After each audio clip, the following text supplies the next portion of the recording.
During Doula's Y Combinator batch, we decided to pour fuel on the fire and spent $50,000 on paid ads before demo day. This actually almost killed the company, and I'm gonna share why I would not do this again and the mistake that we made. Hey, my name is Arjun, founder and CEO of Doula.com, a Y Combinator venture-backed startup in New York City that's raised over $13 million.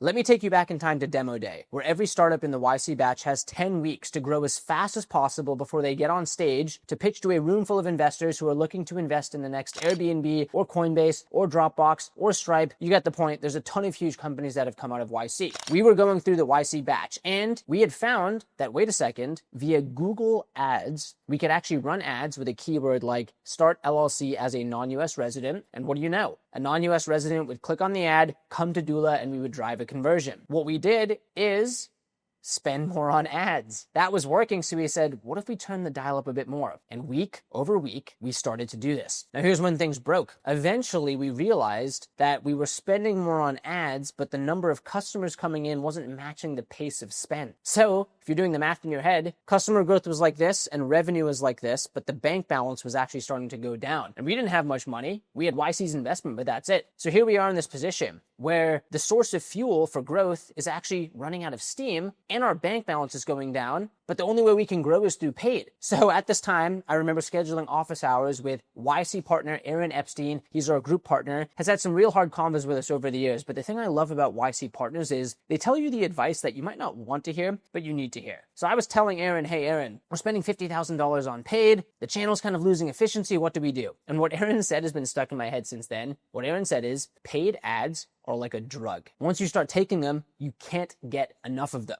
And it quite literally is a drug where, like sugar, once you have one cookie, all you want is another. And in this case here, once we turned the dial on paid a bit, all we wanted to do was continue to turn the dial. But at that time, we actually made a decision, which I think has paid huge dividends for Doula's history and Doula's future. We decided we are only going to spend on paid as long as we have immediate payback. So that doesn't mean we won't spend on paid, but we're not going to turn the dial recklessly like a drug addict. Instead, we're only going to turn the dial if we have full confidence that we're making a dollar back in that current month. So we decided to actually pause paid spend, and what that forced us to do is figure out other channels to grow. That meant doing the boring work, the longer term work of writing blog post contents or finding Reddit communities or indie hacker threads or going out and messaging people cold, doing partnerships, all of the other work, which isn't just kicking up your feet, relaxing, and turning a paid ad dial on Google. And you know what the beauty of that is? Today, we were actually looking at the numbers. Almost 50% of our acquisition comes organically from brand. And the way we did this calculation is we actually asked customers how they found us and we have tracking. Almost a third of our acquisition comes from direct or organic. That's someone coming directly to Google and typing in Doula or coming straight to Doula.com. And all of our Google ad spend, which we run efficiently. We actually still to this day, we're spending a lot more than $50K per month. We still run it to the point where there's immediate payback. 50% of our Google ads are from branded campaigns, which means it's a campaign that has the word Doula. Quick note, you might be wondering, why do you run campaigns on that? Aren't you just paying Google? You have to run those campaigns because your competitors might bid against you, so it's protective. But doing the math there, 30% from direct and organic plus 20% from the branded Google ad campaigns is 50% of our acquisition from brand. That would not have happened if it weren't for that conversation with Aaron Epstein, if it weren't for that analogy that paid ads are like a drug, and we didn't make the decision up front to focus on organic or referral-based acquisition channels. With all that, I wanted to actually give a framework for what I wish I had done in hindsight, and this is how you can think about paid versus organic as you scale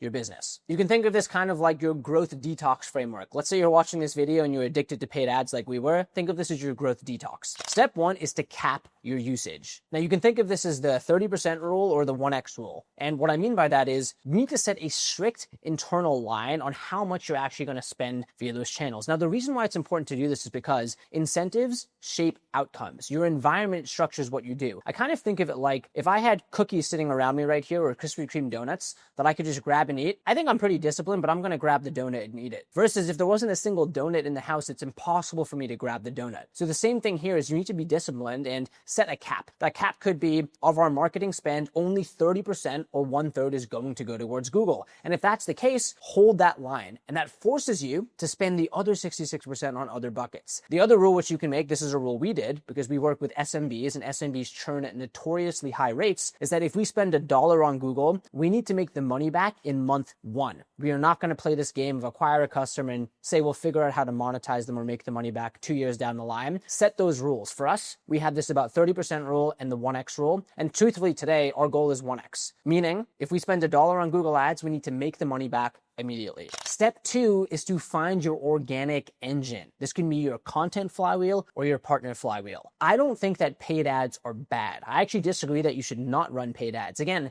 if you can spend $1 and get a customer who pays you $1 in profit, I would do that infinitely because then you can acquire more customers, which leads to more word of mouth, which leads to more feedback, as long as you can support those customers in terms of onboarding. However, this is why you need to shape and carve out time to focus on the organic or partnership flywheels. Now, the way I think about this is what works for you when you're not working. The issue with paid is that you pay $1 to Google and you need to refill that cup next month. But if you think about content or partnerships, and I'll explain both of these, if I rate a very informative piece of content on Twitter or LinkedIn that explains why you should form an LLC versus a C Corp, it took me time to write that post and I put it out there, but that post can go viral. And I'll actually share an example below of a thread I did talking about the horror story of someone who had $0 in US revenue, but they paid $100 million in US taxes. You can see this almost got 500,000 impressions on X. This content is still working for me when I'm not working. This isn't paid ads. This lives there forever. And still, customers can come today, read this content, find value, and come check out Doula. In terms of partnerships, I've done a full video on our influencer flywheel or our partnerships flywheel. But the way I think about this is if we can find one partner who, let's say, is teaching you how to sell on Shopify, and we get integrated into their community, then every time someone comes into that community, they're going to come to Doula. And as that community grows, we get more leads. So both of these things work for me and work for Doula when we are not working. By the way, if you want to check out the videos I've recorded on how to get to 50,000 followers on LinkedIn, this is me explaining how you can create your content flywheel. Check out the video down below. Also, I created a video on literally how we scaled our influencer and partnership program to a $1.8 million run rate. You can check that video down below. Again, don't just focus on paid, focus on building the content and partner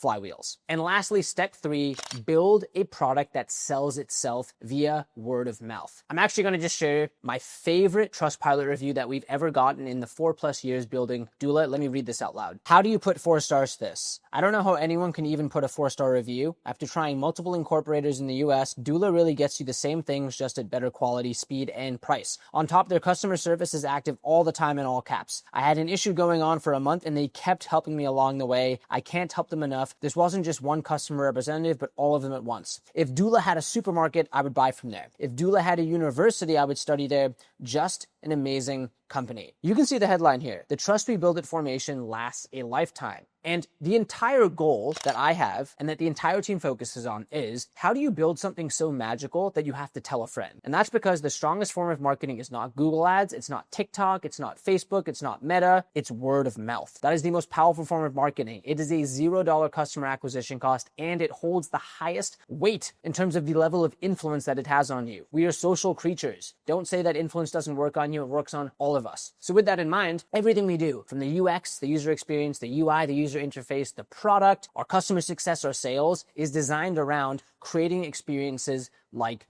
this. And if you can build something where people need to tell a friend, you will grow, and you will grow very cost efficiently as well. This is the ultimate goal. This is the holy grail. This is my favorite form of marketing. And quick bonus for number 3, you can incentivize founders as well. Doula actually has a referral program where founders can earn money, either discounts on their existing credit or cash rewards for referring other founders. So not only can the experience be so good that someone needs to tell a friend, but you can incentivize someone. Look, founders are busy. Your customers are busy. How can you make it even more attractive for them to actually refer your product to someone else? That is a wrap. To summarize again, if you have caught the paid ads drug, which is completely normal because I've caught it too, the growth detox I would recommend is set a hard cap, whether that's 1/3 of your spend or the 1x payback rule. The second thing is don't just focus on paid, build the content and organic flywheel. And the third thing is ultimately incentivize and focus on building something so good that someone says, if you had a supermarket or a university, I would buy there or I would study from there. Thank you so much for watching the video. If you enjoyed the video and found value, please, please, please like, turn on notifications, and subscribe.